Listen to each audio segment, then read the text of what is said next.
Greetings. I'm here at the beautiful site of Leonard Lake today. It's the largest natural lake in our county, Mendocino County. I'm here with my friend Julia, and I am also named Julia, also known as Uma Wolfmother. And today we're going to be just talking a little bit about the meanings of these syllables in Nam Myoho Renge Kyo and a couple related ideas that might shed a little more light on the Lotus Sutra. So Julia, what does Nam mean? Nam is a wonderful syllable. In one syllable we have many meanings. From the Sanskrit it means devotion, generally, or to take refuge in. If you think of when you take refuge, for example, from a storm, you go inside of something else, like a cave or a tent or a building, and you attain refuge, protection, and safety. And that's a really big concept in Buddhism, is the idea of taking refuge in a stronghold. So what are we taking refuge in, and what are we fusing our life with?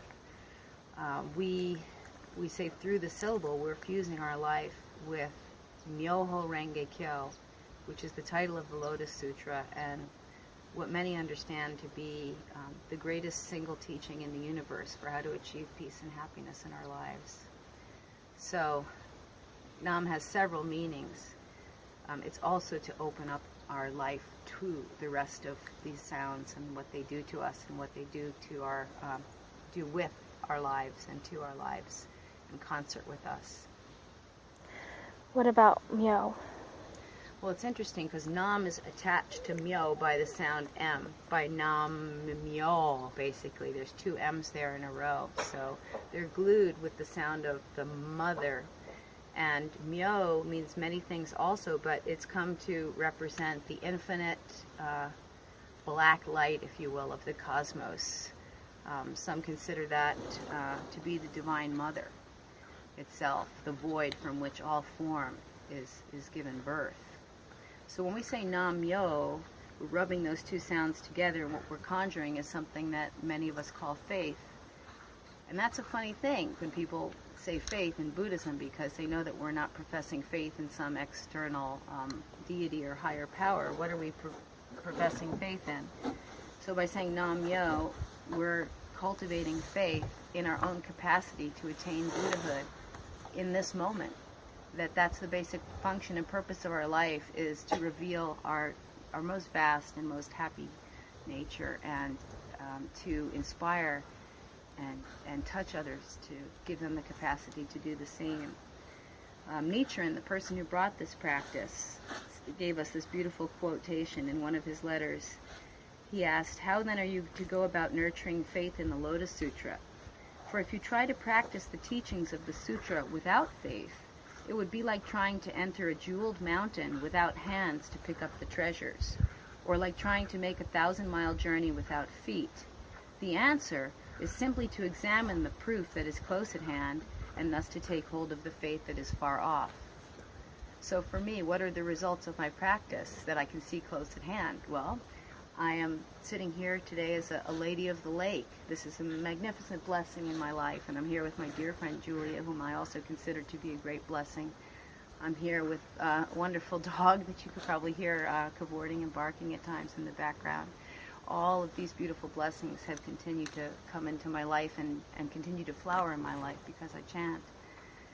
And when I see those concrete manifestations of benefit, it shows me that there are greater and greater ripples of benefit to come.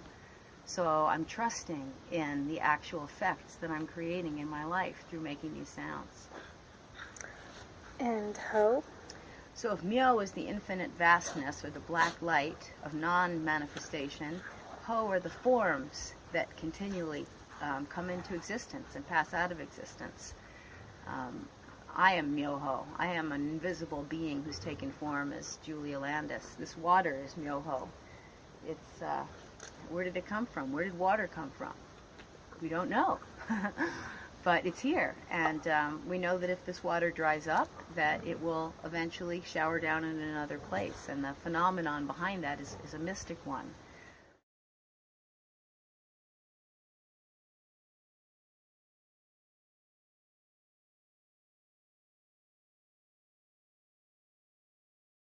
So when people put the syllable myo with ho, they often call it the mystic law.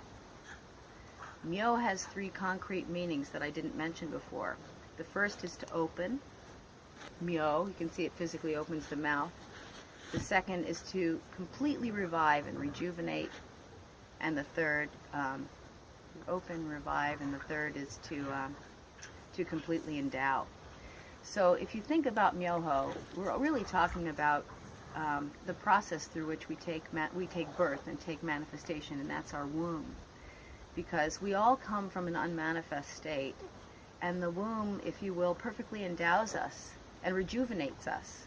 Those of us who practice faith in Buddhism and faith in the mystic law understand that we've taken countless incarnations for eternity, and so every time we pass through the womb, we arrive rejuvenated in life. We're fresh. You see how much energy children have. Pow!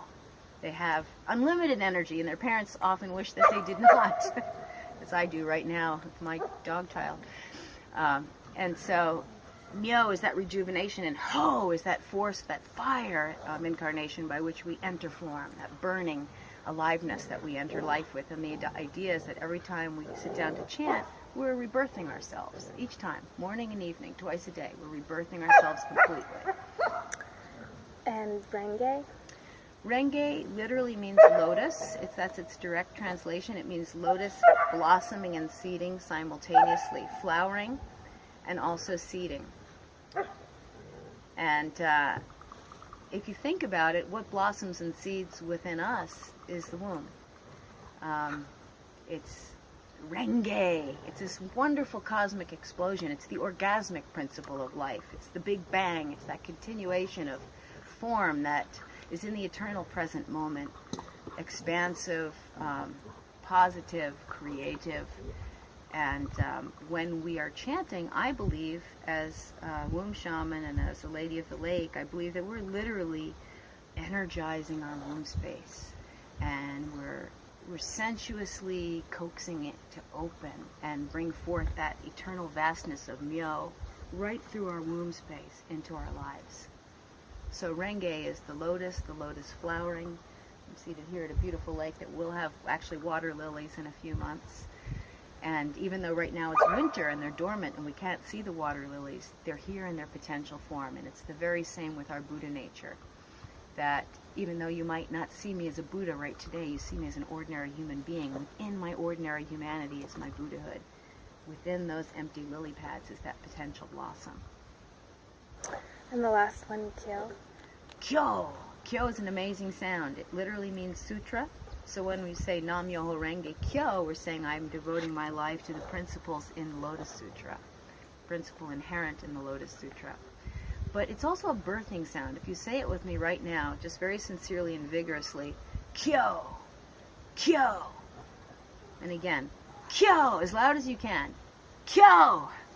You are going to feel a profound movement in your lower abdominal bowl, in your pelvic basin. You're going to feel pressure down on your perineum, on the pelvic floor, on your root chakra. It's a birthing sound. When we say Myoho Renge Kyo, we're putting that energy forward into our life. We're giving birth to ourselves. Again, we're not only giving birth to ourselves, we're giving birth to everything in our reality. Because every time we take birth, we take on a completely new reality. So we have faith every time we chant that things can be completely different than they were yesterday, one moment before. Every time. I want to close with a couple readings actually, since we're sitting here on a gorgeous sunny day. I'd like to read to you a little bit of the writing of Nichiren Daishonin about this practice and enthusiasm that I share after practicing for 4 years, very assiduously, morning and evening, and watching the flowering of my life. This is Nichiren speaking in I believe around 1273. With the appearance of this teaching, the teaching of Nam Myoho Renge Kyo, all the teachings advocated by the scholars and teachers of Buddhism during the former and middle days of the law will be like stars after sunrise, or an awkward apprentice beside a skilled craftsman. It's just so beautiful. It just clearly, we love to look at the stars at night. They're magnificent. They're mystical. They transfix us. They raise 1,000 questions every time we look. But when the sun rises, they just disappear. It's not like they're a little bit less good than the sun. They just disappear. They're outshined by the sun. And the idea is once we really take hold of our unlimited capacity and that the very purpose of our life is actually happiness, fulfillment, joy, interbeing, pleasurable interbeing, love, and not something else, not suffering, not trying to get through it to get to a better dimension where we're no longer here anymore. Once we get it that the purpose of life is to become happy and we fully feel that, everything else becomes completely irrelevant. It may have led us here, but it's no longer what we're doing. And the last encouragement I want to leave you with today, if I can find it, is a very beautiful passage. Again, this is a quote from the Daishonin, but spoken by Daisaku Ikeda, who is the world's premier interpreter of the Daishonin's writings at this time. Winter turns to spring. It does not become autumn.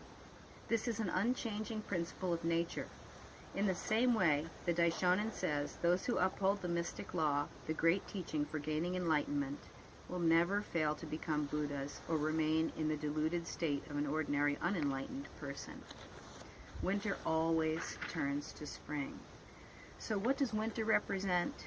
Winter represents our obstacles and our adversities. And that's where faith comes in. And this is the last quote I'm going to leave you with today. And I think it's really important for people who practice the mystic law to understand the way that the faith in it functions in our life. Let us take the example of cherry trees that bloom in the spring. The flower buds first form in summer and then enter a period of dormancy in autumn. These buds must go through the cold of winter before they can begin their full-fledged growth towards blossoming, a period known as breaking dormancy. I love that phrase. The chill of winter is necessary for the bud's development. I'm going to say that again. The chill of winter is necessary for the bud's development. The buds, once awakened from their slumber, begin to swell further with the rising temperatures of spring and eventually flower.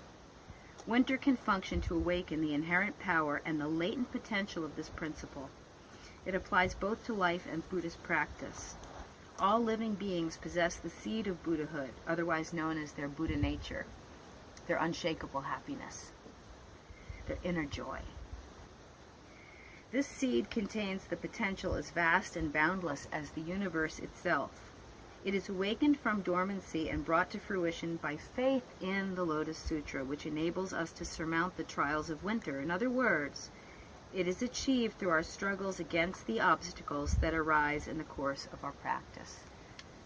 When we chant the mystic law, we summon up from the depths of our life the very obstacles that will become our mentors in showing us everything we've needed to know about how we've been blocking our radiance.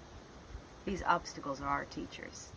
And the wiser one becomes through practice, the more readily we understand and bow to them as they arrive and allow them to create in us a new wisdom and a new happiness, a new honesty, a new clarity that we have never previously imagined possible for us.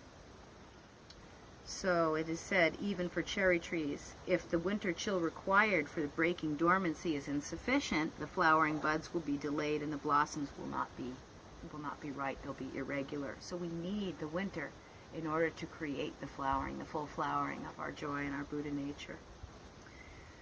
I think that's really where I want to leave us today. So I want to bow to you. I want to bow to your Buddha nature, whoever you are, wherever you are, whatever form winter is taking in your life. I want to invite you to welcome it, to welcome the teachings it's ultimately here to bring, and the support from the world outside of ourselves that our Buddha nature magnetizes towards us. Our womb is pulling it, as we say. Nam-myo renge kyo, Nam-myo renge kyo, Nam